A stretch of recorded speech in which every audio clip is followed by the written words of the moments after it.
environment that was created. But what does creation mean? Let's take a look at how the world we see and experience is born, and what its source could possibly be.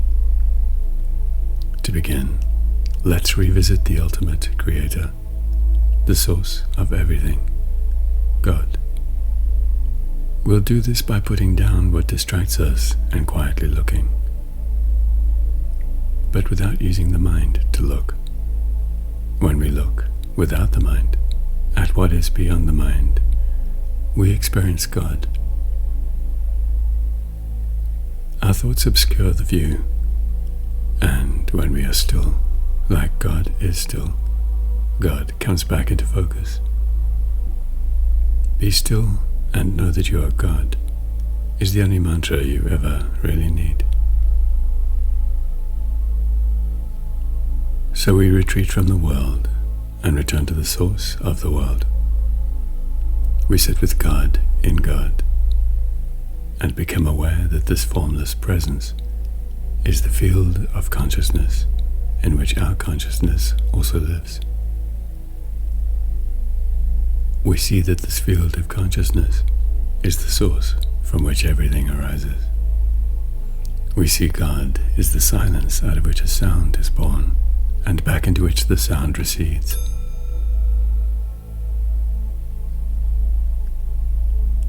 We see God is the emptiness from which a thought arises, and back into which it dissolves when it no longer has our attention. We see God is the ground of creation, but is itself not created. We see God as the silence from which sound arises, but is itself not a sound. We see God as the source of ideas, but is itself not an idea. God is the unalterable absolute that remains untouched by its creations, undisturbed by the sounds which arise from it, and unaffected by the ideas and concepts it gives birth to, much like the ocean remains undisturbed by the waves upon its surface.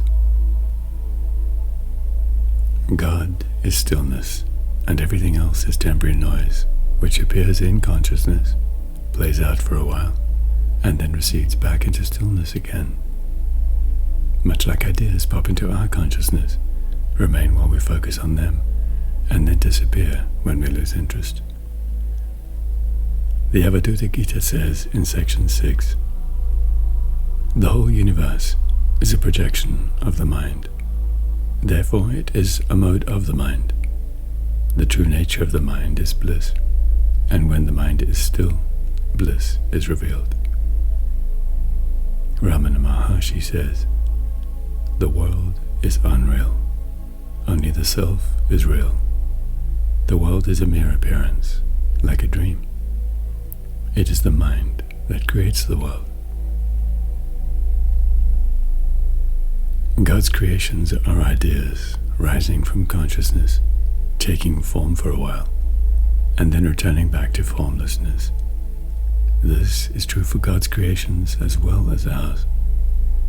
These creations have duration and extension, like the sound wave rising and subsiding. This means they exist within a framework that we have named time and space. If we look at how ideas unfold, we see that they have the structure of fractals expanding out from a seed thought. As the fractal extends, it branches out and grows and creates results, like fruits or flowers, which in turn perpetuate the idea. Death is just ideas ending, nothing more. Actually, all things within creation are fractals born from an originating concept. In living things, DNA is the originating code of each fractal, where each tree, flower, and animal has its own unique unfolding, informed by the code within its originating concept. Similarly, all ideas are born and evolve this way, beginning as a seed thought, given life by our attention, and brought into full expression through continued focus of our consciousness upon them. In our world, game designers come up with ideas for worlds that they create in software that you can then play and get lost in. This world is similar. It's our deep attachment to it that makes it feel so real and persistent. Einstein said, "Reality is merely an illusion, albeit a very persistent one." This is how we create. Everything man-made was born from an idea given attention to. And this is also how God creates. Steve Jobs in 2008 said, "Everything around you that you call life was made up by people that are no smarter than you." It may be that the Garden of Eden that the Bible refers to is the place of God's creations, where all possible concepts of God are seeded and blossom and grow, fractals, expressing and reflecting the glory of God. At their root, creations are ideas given form to, which live for a while in time and space and then recede. As incarnating souls, we live in these creations by rooting our consciousness in them, creating experiences that we then learn from. We, however, are the never-ending, formless presence, existing beyond the framework of time and space, that watches these creations play out. Be still and know that you are the God which creates your world, but you are not of the world. You are the dreamer, but not the dream, the thinker, but not the thought. To sum up, both God's and our creations are ideas nurtured until they blossom and bear fruit, and their structure is that of a fractal. All these creations exist and play in the framework of time and space and are temporary. The pure formless consciousness you are exists beyond time and space, beyond the canvas of creations, and remains untouched by the ideas you are caught up in. One day, when you so choose, you will put down the dream of the world and return to what is unchanging and therefore real. You will give up the world and go home. May this exploration of creation fill you with wisdom and deepen your reverence for the light of your Father and of yourself.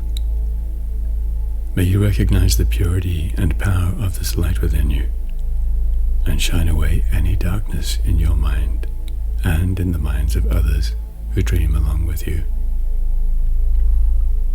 It is your mind that projects the world. You are the light, and your mind is the lens that bends this light into the experience that you see. From the Ashtavakra Gita, Section 2. And Janaka said, "Truly, I am spotless and at peace, the awareness beyond natural causality. All this time I have been afflicted by delusion. As I alone give light to this body, so I do to the world. As a result, the whole world is mine, or alternatively, nothing is. So now that I have abandoned the body and everything else, by good fortune, my true self becomes apparent. So, you have the creative power of God. Be careful what you wish for, and take care with what you believe to be true. These things form the basis of your experience." God bless, as always, and forever. You are loved.